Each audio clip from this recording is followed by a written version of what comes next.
Hello, everyone, and thank you for joining us this evening. My name is Alina Crețu, and I am the Communications Manager here at Art Encounters Foundation. I am delighted to welcome you to the second episode of Other Voices, Other Zooms, an online series in which we explore the events that will be part of Art Encounters Biennial 2021. This program is kindly supported by Raiffeisen Bank, who are the main sponsor of the Art Encounters Biennial. Today, me and my colleague Gia, who is the Foundation's assistant curator, will be guiding you for a discussion that essentially tries to respond to this question. How do timely elements like ecology and sustainability affect artistic creation? What is their impact on our everyday life? How does the environment and our relationship with it influence our lives, our culture, and how do we relate to the environment and to the ones around us at the present moment, which, as we all know, is a pretty challenging one.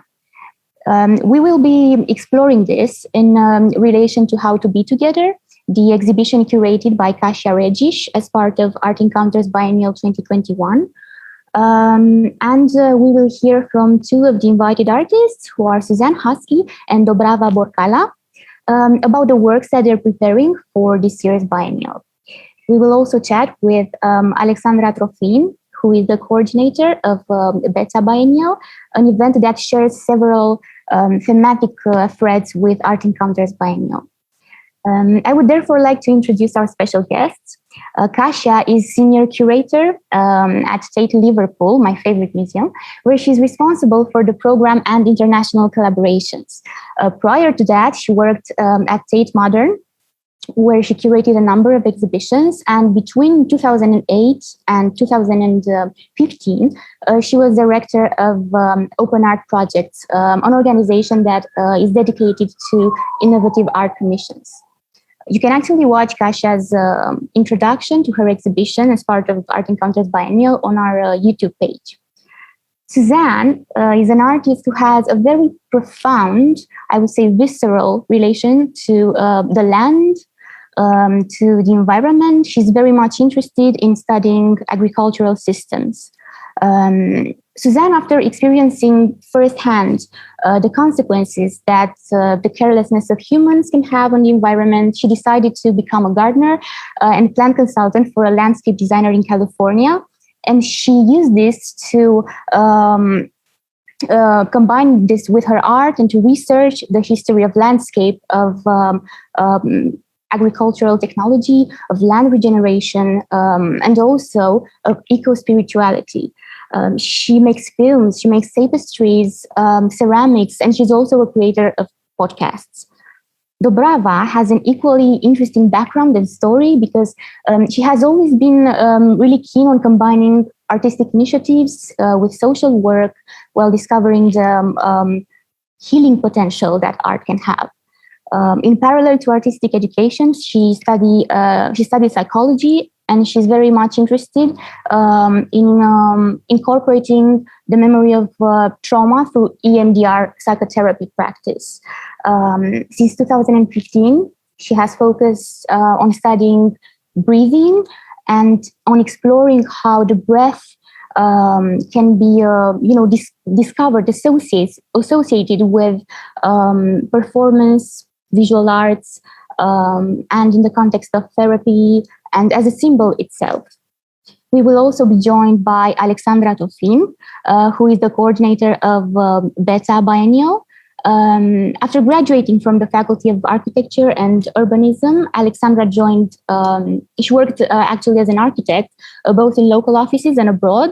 And in 2020, she joined Beta Biennial, where she had the opportunity to coordinate multiple events and exhibitions. And currently she's preparing the next Beta Biennial, which will take place in 2022. So now I will pass the virtual microphone to Kasia.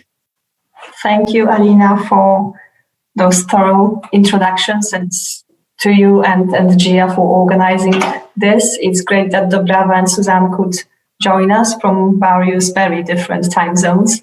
Good morning, Suzanne. And Alexandra, thank you to you and the Beta Biennial for all your help with delivering of our exhibition.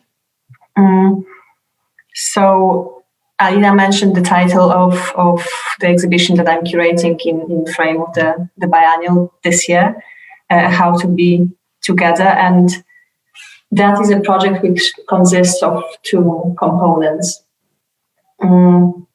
And the first one is very much dedicated to my response to Timișoara as a city. When I first started to think about the concept of the biennial, I looked at the activity of the Sigma group, for whom obviously nature and landscape and the outdoor space provided not only a source of great inspiration for their art and pedagogy and alternative space for work with students, but also it provided a very fertile ground for experiments, and this incredibly avant-garde voice of Romanian arts in back then emerged from Timișoara as a result of that.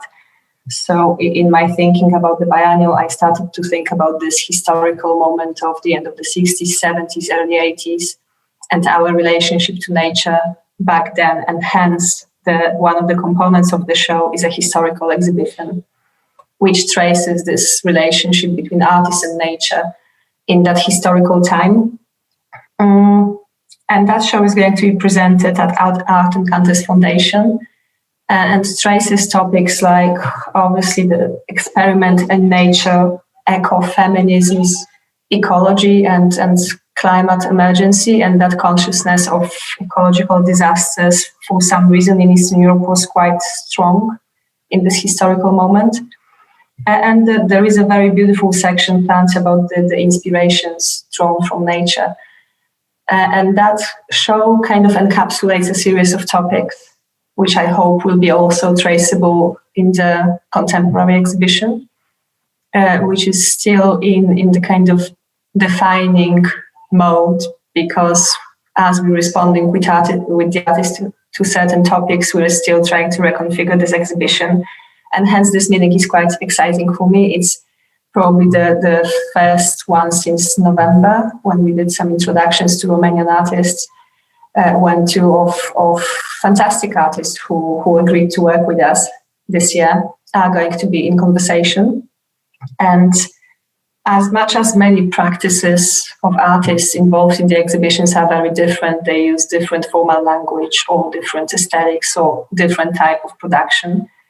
I think what the artists, most of them have in common, is the fact that they respond to this notion of how to be together, not only with their art, but very often they live it one-to-one, their practice and their lives. And I think Dobrava and Suzanne probably really fulfill that brief, if you can call it like this. That there is a lot of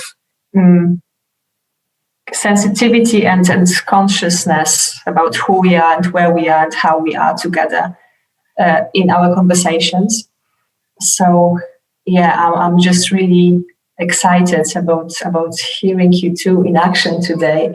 And we spoke briefly about this event, and we thought that maybe Dobrava first and Suzanne can talk about their practice in a bit generic terms at the beginning, and then kind of move on to the new commissions without unveiling too much and not ruining the surprise. But I think as we go on and speak, there will be a lot of common threads, hopefully, between what you say. So yeah, it is my pleasure to introduce Dobrava Brokawa, and Dobrava, over to you. I started speaking and I was still muted, so I will have the opportunity of starting again. So nice to communicate with you all here virtually. I have to introduce myself and to precise what exactly do I do, but since many years my main artistic medium became the act of breathing, and therefore through different activities I explore how we can directly affect the most primary levels of our nervous system through breathing without any other sensory stimulations. So that's somehow how I could present it, and then I don't know. And this year has been really interesting on the level of the common breath, as breathing together became dangerous, and somehow the flow of the breath contradicted through the wearing of masks and the growing panic. So it was a really intense experience, and it continues to be for many of us. And when I started to think about this Biennale and the act of being together, I directly connected my research with neuropsychologist Susanna Bloch, who explores different emotional patterns of breath. And I decided to focus myself on tenderness, and through the artwork that is still growing and looking for its final form, I would like to invite the public to breathe in a way that the body and all the thoughts go into the direction of tenderness, and therefore it's like a start for empathic interaction. So I hope I will somehow succeed to share it. And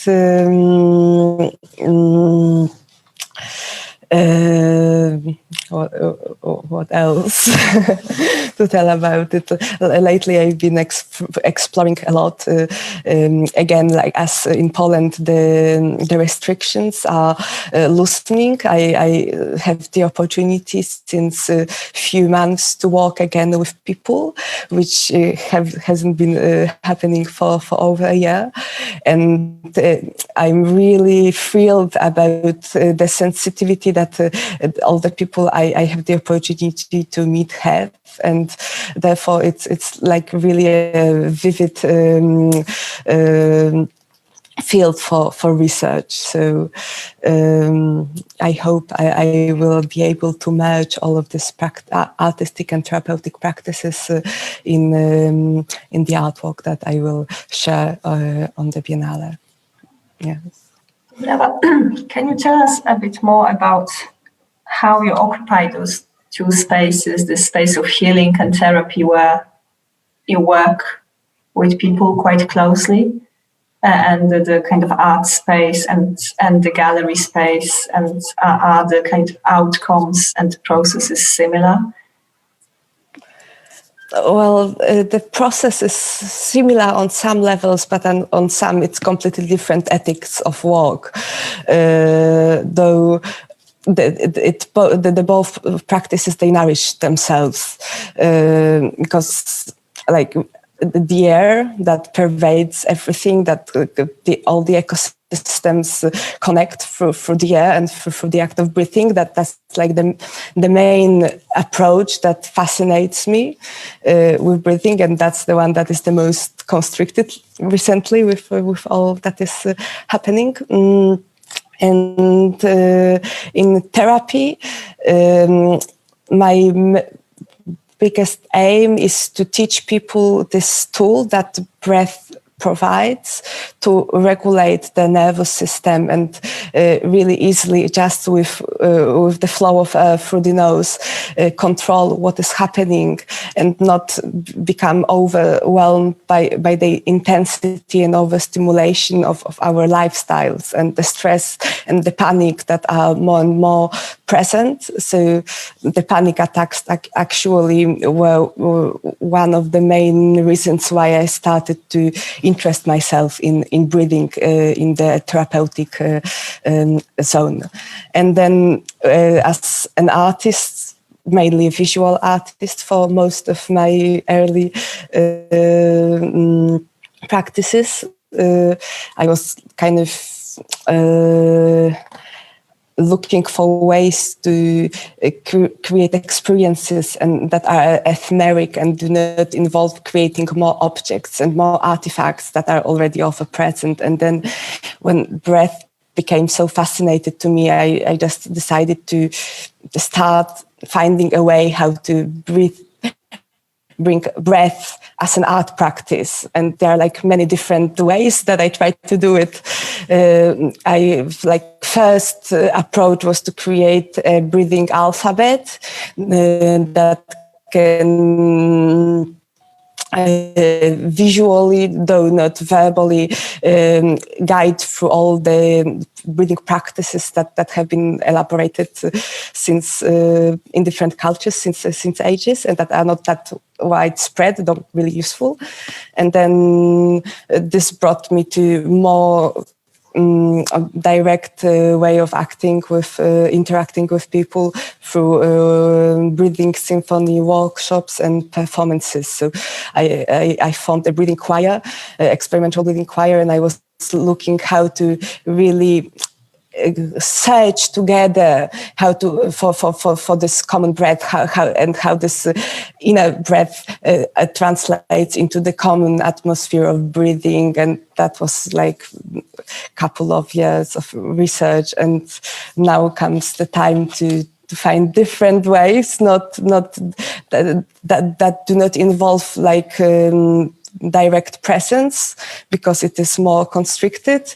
So I explore more breathing scores that are in audio version, and also stimulate the hemispheres binaurally. So this is something that I guess I will be exploring for the Biennale.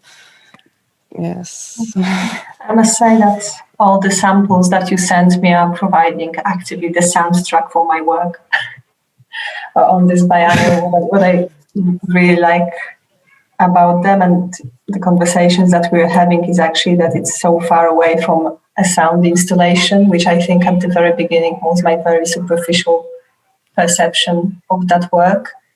Because you're right that the bodies and people's behavior patterns just subconsciously adjust to what you're projecting. So the kind of, it is about the void, it is about the sound, but really it's about how the listeners' bodies react to this, which, yeah. And if we're talking about tenderness, I'm really curious to see how will this impact how people are together in the exhibition space. And I think, given that the exhibition space will also host the vaccination center, I think there can be something quite nice about providing some tenderness into that whole process of getting our immune system boosted. Okay. Yeah, I'm conscious of time and wonder if we should move on to Suzanne, and maybe there will be some things that we can discuss together. Suzanne, like somehow like Dobrava, you also practice something that can be seen as an installation or sculpture or piece of land art, but actually the biodiversity of your is like at the heart of your processes, and this level of care and tenderness towards landscape is very much there as well. Hi. Yeah. I'm really glad you're talking about air, and I'm realizing while listening to you that it's the lack of air when I lived in China that really boosted me to started studying horticulture and working with plants. So it all started with air for me, I'm realizing. And here in California, the air is like also, there's, because of the fires, like toxic things, like you don't know how to shelter yourself. It's like air, but earth. Earth has been completely at the center of my work, and more so as something very freeing, because like for many years, I think as an artist, I lived really overwhelmed by devastation. And what do? You're by yourself. Like, even if you work in a small community, whatever, like what is your impact? Until I started studying land regeneration, permaculture, agroecology, and all those things are very practical tools where you don't need a zillion acres. Like even if you have a small parcel, you can reactivate it and re-stimulate the soils. And from that, you can regenerate life on a larger scale. So some of my projects have been about or putting that into action in different situations.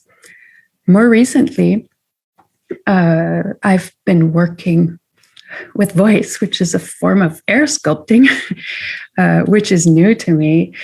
And also at the intersection of an interest in agroecology, history of agriculture, history of non-humans that we have relation with. And for example, so I've been working on folktales and investigating them through the lens of earth knowledge. And for example, recently we did a podcast on chestnut with historian of chestnuts, and what it does, like if you dive into a history of chestnut, you dive into the forest. You dive in forest where people are grafting that tree for like centuries at the time. You are meeting a lot of hermits, monks that are searching spiritual growth in the forest. And you are meeting monks with chestnut robes because there was no color brown, and now there's a color chestnuts when people started liking and having a palatable fruit, because before that people did not like chestnuts. And also chestnut is the grain, is the food of the barbarians, the ones that are not eating the grain of empire. So it's like an emancipatory kind of food that people could eat. And then there's sheep under the chestnut because the monks, they need the sheepskin to write. And so they don't want the pigs under their chestnut trees. So the pigs stay under the oak trees. So that's what I've been working on, like going into history, into really agroforestry kind of practices, but that our ancestors had, and like, those delicious chestnuts didn't just appear. There was so much time spent in the forest. And so that's what I've been in. And shall we talk a bit about your project for Art Encounters? And I think that also can bring Alexandra to the conversation, because we started to think about biodiversity, and we started to think about planting and growing plants in the city. And it was quite remarkable for me to discover how many things you actually cannot grow in the city or cannot plant in the city. And it's not as innocent as we would think. Was that also something that surprised you, Suzanne, like in terms of those restrictions, or is it something that just is quite normal?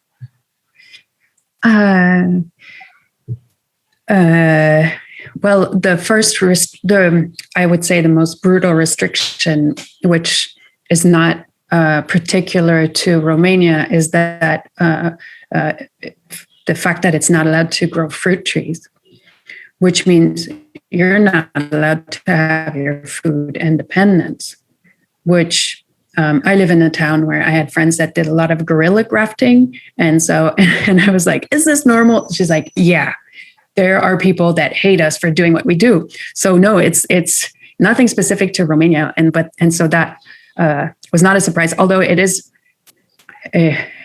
sad because food is of course so political, and accessing to what food.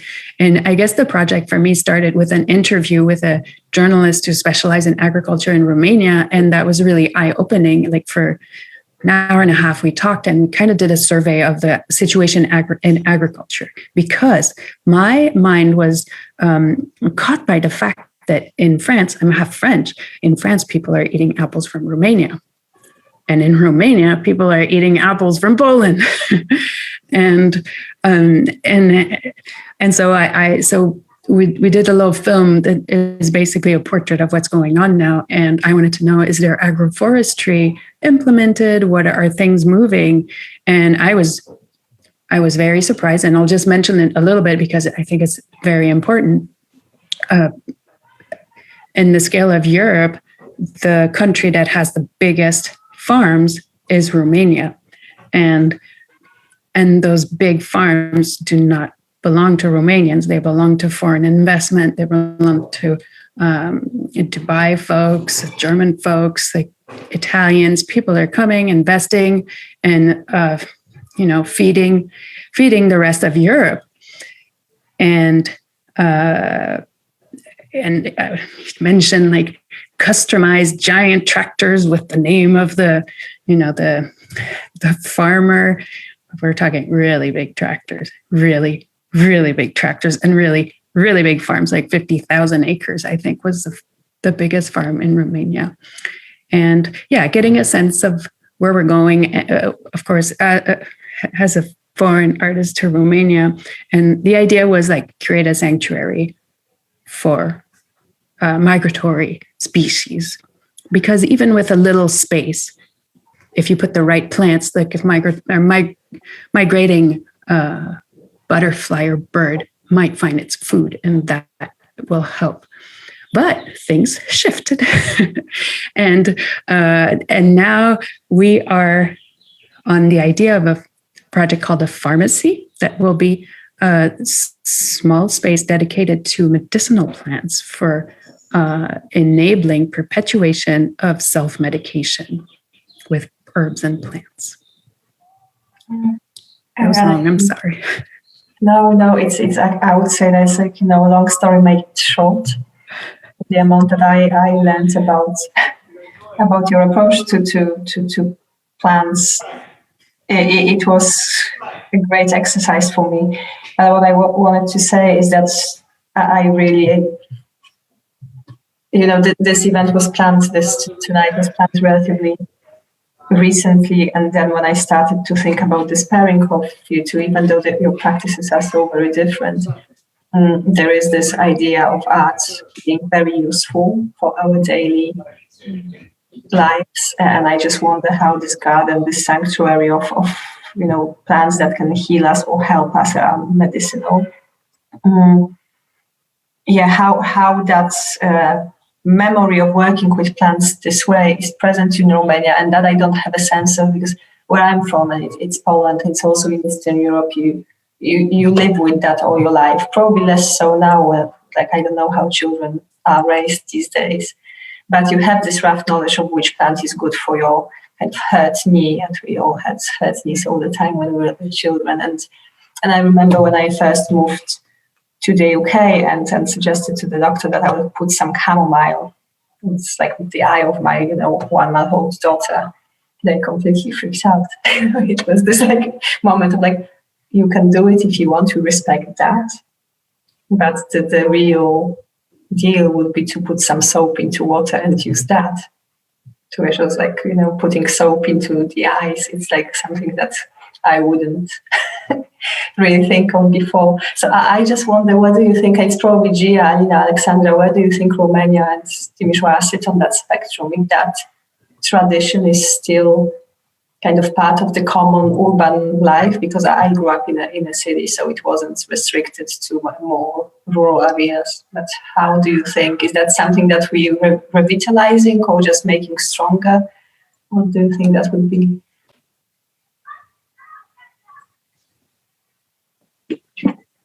Hi.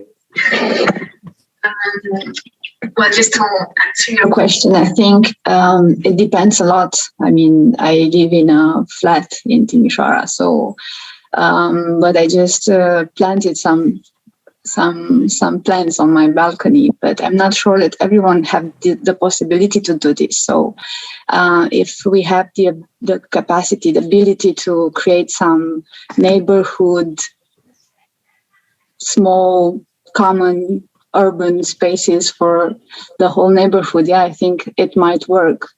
at least in some communities, because there are some neighborhoods in Timișoara that already are defined as a community, and they might find these spaces relevant for their daily use. Yeah, but it depends on the neighborhood, on the community, of course. Alexandra, and can you just maybe now just talk a bit more about what you do with Beta, because you guided us through all those restrictions, you guided us through locations, and it's clear that Beta does it with a great expertise. So you rehearsed those projects before. Can you tell us a bit more about how you work with urban landscape?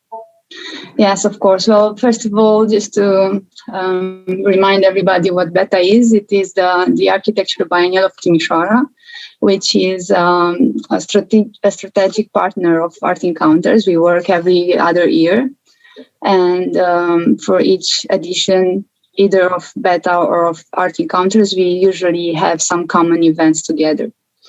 And our goal is somehow to change in a positive way, of course, the way that people understand and use and appreciate the built environment, because everyone lives in a built environment, of course. And everything that we guided you through with this project with Suzanne is something that we learned on our own in our last experiences, because in 2020, last year, we talked about responsibility at Beta, the responsibility that each of us has towards the built environment.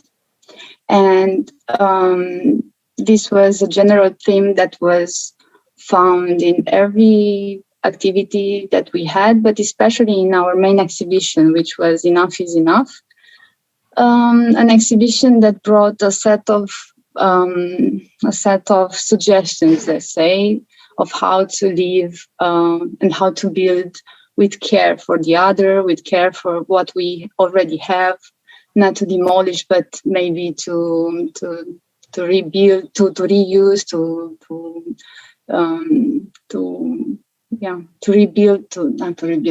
repair everything that is broken, and to use everything that we already have. And together with all these examples of good practices, we had a Beta card. The exhibition was held in the Mikloši Museum, the tram museum. And there was a garden that was incorporated in the exhibition. And for this garden, we worked with the landscapers, with Alex Ciobota and Raluca Rusu, and they helped us a lot. Of course, we had fruit trees as well, not only other trees. And the goal was that after the biennial ended, we wanted to take this garden and put it in a real public space in Timișoara. And this is when we encountered the same problem. So we kind of had to split the garden and put all the fruit trees in a private property. And it went to Waldorf kindergarten. But everything else that was not fruit went to a public space, and it is still there, and it functions very well. And another activity that we have is Privește orașul, which in Romanian, in English, might be Look at the City, which is the project with which Beta and the Order of Architects participated and contributed to the bid book of Timișoara European Capital of Culture. And it is our project that encourages the public and the citizens to reconsider their personal relationship with the public space. And every year we intervene in a public space, and we make diverse activities with people, participatory approaches. And for example, last year we created an intervention in Sinaia Square. And with this project, I think we might get together with Suzanne and develop her project through Privești-orașul. Yeah. And our contribution in this, I think, is of course this search for the spaces, because it was for us as well not very easy to understand the typology of space that Suzanne needs. And at the end, we understood that maybe some forgotten, abandoned green areas in neighborhoods are the best that might suit her approach and her project. And now I think we are at this phase where we selected a couple of spaces. Then we started talking with the public administration in order to get into it. Which is really great and a huge help. I just wondered the notorious question that I asked during the previous panel was to the artists, like, how do you think we can be together? And listening to you, because the kind of decision is if this is a question or a statement for the exhibition title is not made yet. And I'm still hesitating if we're indeed giving people instructions or just posing the questions. And listening to you, I'm quite confident that these could be instructions. So I'm almost like, oh yeah, let's remove the question mark and let's make it a statement. But yeah, it's an open question. But I think if we would approach your practices as a set of very, very basic rules, do you think we can filter kind of out and have instructions? I know, Dobrava, that you mentioned earlier today that, the pandemic affected your obviously personal life, but also the way you live, and in terms of how to be together, you started to look nonetheless into agriculture and growing and picking plants and feeding yourself with what you can find, and that's a very kind of pragmatic aspect of what you're thinking about in terms of art. Can you speak a bit more about it? Yes, right now it's a perfect moment for this, as like the spring is moving into summer, so there are so many plants to gather.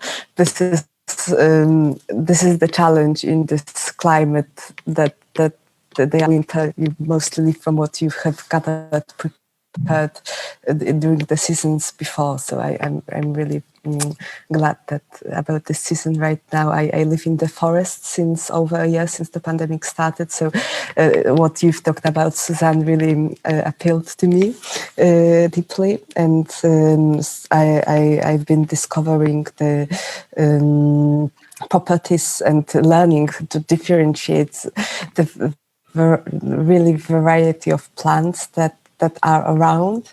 It's a beautiful adventure, although it's a completely different lifestyle that I would live before. But my decision was mainly to continue breathing the air that it fluctuates freely and through different species, not only the humans. So that is possible in the forest. But in my art practice, in one way, it really reduced my art practice because I spent so much time on gathering that it can occupy most of my everyday living. And then if I want to do something else, then I gather flowers and I make bouquets and I just decorate the walls. So the really big part of my creativity just goes into this daily routines. And I would love so much that all this knowledge, wisdom of plants, and because they are so powerful, they grow by themselves. And they really collaborate with earth. That is with agriculture. I would say. I would love this to be widely spread and educated. To be. Yes. So I am curious what will be there and what I will be able to learn. Yes. And Susan, do you think there are alternatives for us? Because I watched your interview with Liviu, and obviously the land ownership is a big problem and big challenge for, let's say, local farmers, no matter how few of them is left. One of the threads of your conversation and kind of recurring motives was referring to those big corporate owners as farmers, and then you always track back, if you can even call them so, and there's something about the relationship to the land which is completely ruined in that context. And from that conversation, I'm not sure if you and Liviu see a solution. Are you optimistic about our future approach to the land? Well, that's the hard question. Well, it's complicated because I've been studying agroforestry and agroecology for a few years now, and the person I do podcasts with in French is a mycologist, and that's what he teaches. And when they have a summit every year, it's the revolution. It's the revolution. It's not a bunch of philosophers telling you how to connect with the non-human. Like those guys, they have figured out how to work on living soils and scale it up, because that's the issue. Permaculture is on small scale, but how do you make that on big scale? And they have the tools. We have the tools, they are making tractors that barely touch the earth. So, because we can't go deep anymore, we have killed our soils, and regeneration. The good thing is regeneration is quick. Like once you put you make your herb tea and you feed it to your soil, it loves that, it happens fast. The issue is, like you mentioned, is like who owns the land? And here in the United States, it is a terrifying situation. Like they've already gone through the Dust Bowl, and it's going to happen again. Like we have Bill Gates that owns like massive quantities of land. And then like really there's like 4 people that own most of the arable land, and none of them are going towards agroforestry.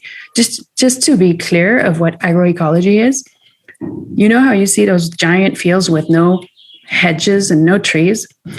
As soon as you put hedges and trees, you create shade, you create habitat for creatures, you create auxiliary space for auxiliary bugs to like come and prey on whatever is going to, attack your crop or whatever. Because if you do monoculture, you are bound to have like pandemics.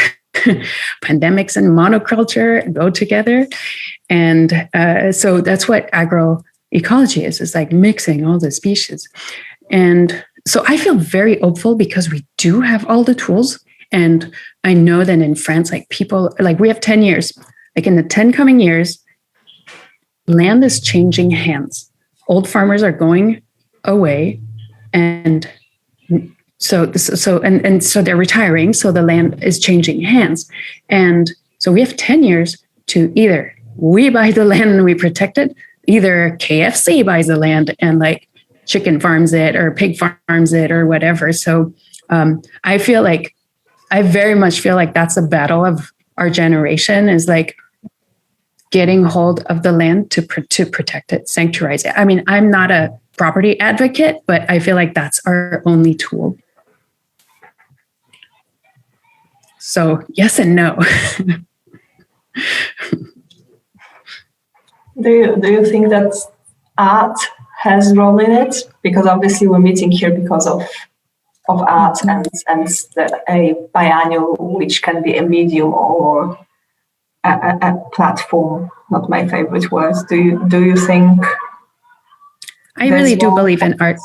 I really do. I mean, I've not always believed in art, but now I really do. And I think the stories we tell as artists are so helpful. I know that for me, like folks that have been able to write science fiction, like authors that have been able to write science fiction that can see a future that is positive, that is regenerative, like Ursula Le Guin or Starhawk, like women that can propose us a future that is not this dystopic shit that like Hollywood feeds us, and that's medicine. That's medicine because it gives us an alternative. And those are artistic voices. So I do believe that there's a crisis in imagination, and I think artists have a role right there. Thank you for this. I'm tempted to finish the more formal part on that positive note and open to questions. Well, actually, if I may, I do have some questions for Suzanne and Dobrava. Dobrava, I really enjoyed listening to you, talking about your research, and to be honest, I'm really curious about it, and I really look forward to finding out more about your project. And so I was wondering whether during your research, during your this process of exploring the relationship between breath and art and how these intersections work, was there a specific discovery? You mentioned about your collaborators. Maybe when you were working with your collaborators, was there a specific discovery and aha moment, something that kind of wowed you, that you hadn't thought about before, and it really struck you as something fantastic?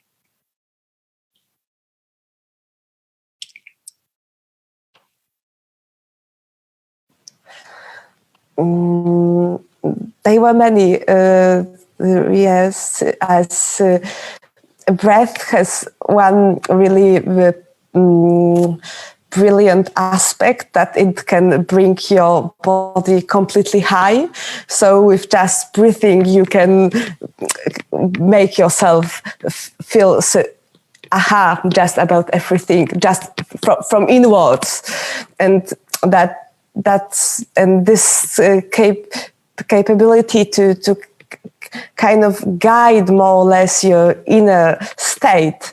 This is something that for me seems really challenging, because as we are looking for alternative solutions, how to more efficiently live here all on this earth, and try to respect it and regenerate it. One of the challenges also the psychological state that overwhelms us and makes us completely depressed about what is going around.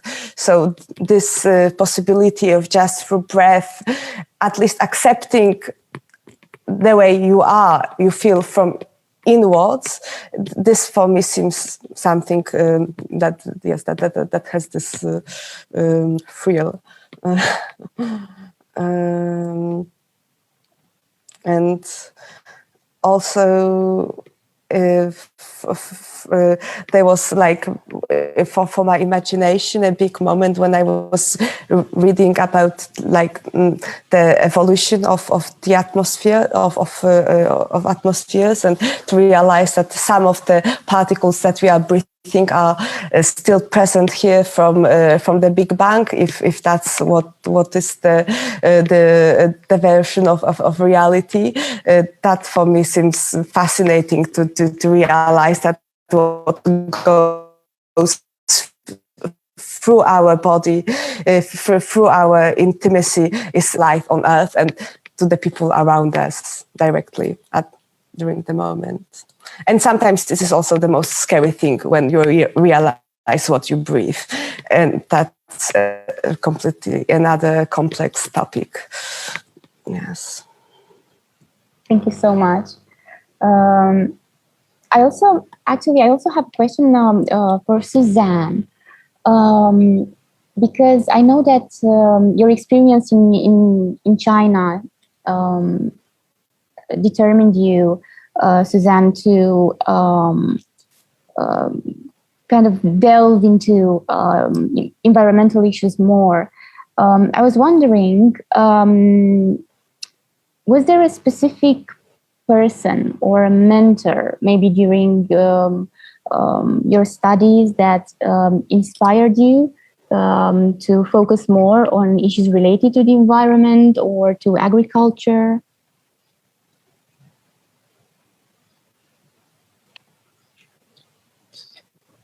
When I decided to study plants in any kind of way, I first applied in a French school. And in the French school, they told me I was a finalist. I show up and the director of the school told me I had already studied art. Said, "You're just going to be fixing roundabouts all of your life. Get out of here." So that was not him. And then I came here in California and went to a school. So I would say the school is what made the difference, because that school was founded by a landscape architect that had gone to Berkeley, fancy school, and they all became landscape architect, except they realized they didn't know plants. And so they got, they decided to make their own school where you had to study plants for 2 years before you're allowed to take a design class.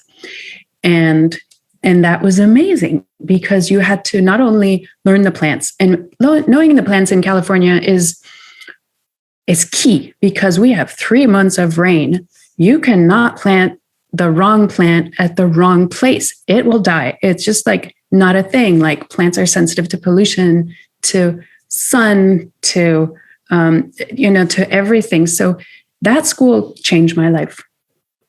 And it was a school where, if you want a tea or a coffee, it's free. It's an honor system. I had never seen an honor system before. You pay if you have the money, and if you don't, you don't. And if you have too much, you don't. So just this relation of care with, the plants and the earth and awareness, that changed my life for sure. Yeah. Thank you for asking. Thank you. Thank you, Suzanne. Mm-hmm. I also have questions for both of you. And I will start with Dobrava. And I know that before in your practice, you involved students and choirs in your activities. And I wanted to ask, what is the long-term result of the activities you developed with students and choirs and big groups of people? And how did they respond to your project? Well, the longest and the deepest project has had the opportunity to take place like the year before the pandemic started. So actually last year, all of the participants started to write me that they are so glad that we had this intimate connection and opportunity to breathe so closely and research all their reflexes, because we were exploring everything, how breath gives way to voice, how we express voice as well, how we can synchronize our breaths, and how we can actually liberate all the tensions from the body with the use of it. So it was really like practical for them that they had the opportunity to learn those skills just before, and I'm super glad that it could happen,